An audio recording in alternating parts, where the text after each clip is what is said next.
नमस्कार दोस्तों। मैं अर्नव, आप लोग का होस्ट और दोस्त, आप सभी का दास टेक्निकल्स यूट्यूब चैनल के एक नए वीडियो में स्वागत करता हूं। आज की इस वीडियो में हम लोग बात करेंगे टुपोलेव Tu-144 एयरक्राफ्ट के बारे में। तो चलिए दोस्तों, बिना किसी देरी किए हम लोग इस वीडियो की शुरुआत करते हैं। टुपोलेव Tu-144 दुनिया का पहला सुपरसोनिक पैसेंजर एयरक्राफ्ट था, जिसे सोवियत यूनियन और आज के डेट के रशिया की aviation company Tupolev design bureau ने डिजाइन और मैन्युफैक्चर किया था।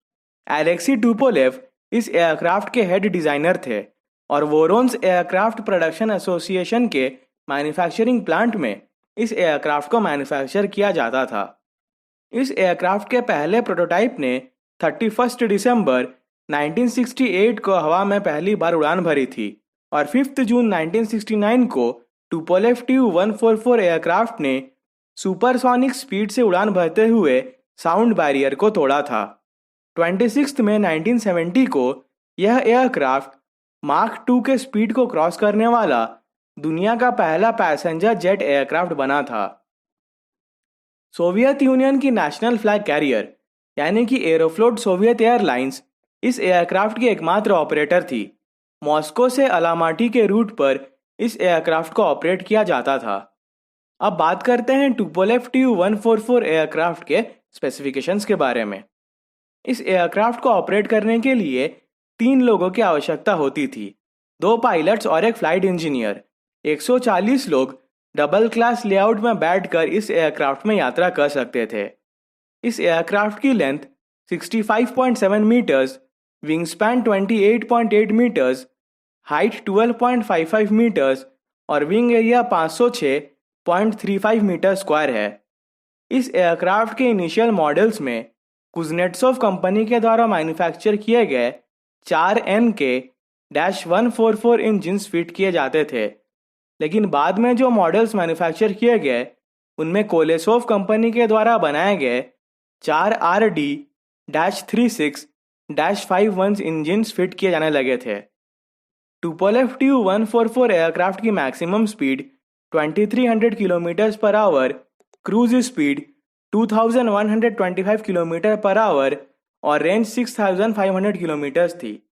इस एयरक्राफ्ट के फ्यूल टैंक्स में 93,000 लीटर्स एविएशन टरबाइन फ्यूल भरा जा सकता था और इस एयरक्राफ्ट की maximum take off weight 2,07,000 kilograms थी। टुपोलेव Tu-144 एयरक्राफ्ट की ऑपरेशनल हिस्ट्री की बात करें तो इसे 1975 से लेकर 1978 तक यानी कि सिर्फ 3 वर्षों के लिए एरोफ्लोट सोवियत एयरलाइंस के द्वारा ऑपरेट किया गया था और उसके बाद एरोफ्लोट सोवियत एयरलाइंस ने इसे रिटायर कर दिया था। इन 3 वर्षों में टुपोलेव Tu-144 एयरक्राफ्ट ने मात्र 103 स्केड्यूल्ड फ्लाइट्स की थी। 1978 के बाद से टुपोलेव Tu-144 एयरक्राफ्ट को एयरबॉर्न लेबोरेटरीज और सोवियत स्पेस शटल प्रोग्राम के पायलट्स के ट्रेनिंग के लिए इस्तेमाल किया जाने लगा था। एक टुपोलेव Tu-144 एयरक्राफ्ट को अमेरिका की स्पेस एजेंसी यानी कि national aeronautics and space administration के रिसर्च वर्क और फ्लाइंग लैब के रूप में इस्तेमाल करने के लिए भी उसे दिया गया था।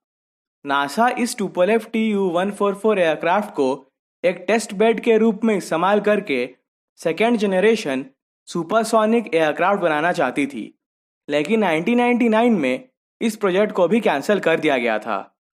टुपोलेव Tu-144 एयरक्राफ्ट का प्रोडक्शन 1967 से लेकर 1983 तक चला, जिस दौरान कुल 16 टुपोलेव Tu-144 एयरक्राफ्ट्स बनाए गए थे। दोस्तों, शुरू से ही टुपोलेव Tu-144 एयरक्राफ्ट का फ्लाइट रिकॉर्ड अच्छा नहीं था। 1973 के पेरिस एयर शो में एक डेमोन्स्ट्रेशन फ्लाइट के दौरान यह एयरक्राफ्ट हवा में टूटकर क्रैश कर गया था। 23 मई 1978 को एक टेस्ट फ्लाइट के दौरान फ्यूल लाइन रप्चर हो जाने की वजह से इस एयरक्राफ्ट के ऑक्सिलरी पावर यूनिट में आग लग गई थी और यह क्रैश कर गया था। रेगुलर पैसेंजर फ्लाइट्स के दौरान भी इस एयरक्राफ्ट में कुछ ना कुछ प्रॉब्लम्स हमेशा से ही आते रहते थे। दोस्तों, अब बात करते हैं कि आखिर वह क्या कारण थे जिनके वजह से टुपोलेव Tu-144 एयरक्राफ्ट में इतने सारे प्रॉब्लम्स थे और सिर्फ 3 वर्षों के पैसेंजर सर्विस के बाद ही इसे रिटायर करना पड़ा था। सबसे पहला कारण था सोवियत एरोप्लेन इंडस्ट्री और यूरोपियन एरोप्लेन इंडस्ट्री के बीच सुपरसोनिक पैसेंजर एयरक्राफ्ट्स के प्रोडक्शन को लेकर कंपटीशन। यूनाइटेड किंगडम और फ्रांस की एविएशन कंपनी BAE सिस्टम्स एक सुपरसोनिक एयरक्राफ्ट जिसका नाम कॉनकोर्ड था उसका निर्माण कर रही थी। साथ ही अमेरिका की बोइंग कंपनी भी एक सुपरसोनिक ट्रांसपोर्ट एयरक्राफ्ट जिसका नाम बोइंग 2707 था उस पर काम कर रही थी। तीनों में होड़ मची हुई थी कि कौन सबसे पहले सुपरसोनिक ट्रांसपोर्ट एयरक्राफ्ट को एविएशन मार्केट में लॉन्च करेगा। इसी पेच में फंसकर बिना कंप्लीट टेस्टिंग किए टुपोलेव Tu-144 एयरक्राफ्ट को मार्केट में लॉन्च कर दिया गया था, जिससे कि यह दुनिया का पहला सुपरसोनिक ट्रांसपोर्ट एयरक्राफ्ट बन सके। दूसरा कारण था एयरफ्रेम फेलियर्स। सुपरसोनिक स्पीड में फ्लाई करने के वजह से इस एयरक्राफ्ट का मेटालिक एयरफ्रेम बहुत ज़्यादा गर्म हो जाता था और एयरक्राफ्ट के ज़मीन में लैंड होने के बाद यह रूम टेम्परेचर में आकर ठंडा हो जाता था। बार बार गर्म और फिर ठंडा होने के कारण इसमें मेटल फटीग हो जाती थी और एयरफ्रेम में क्रैक्स आ जाते थे। तीसरा कारण था लिमिटेड रूट्स पर टुपोलेव Tu-144 एयरक्राफ्ट को ऑपरेट करना। इस एयरक्राफ्ट की पुअर रिलायबिलिटी और क्रैश हो जाने के डर से इसे सिर्फ एक रूट, जो कि मॉस्को से लेकर अलामाटी का रूट था, उस पर ऑपरेट किया जाता था। तीसरा कारण था केबिन नॉइज।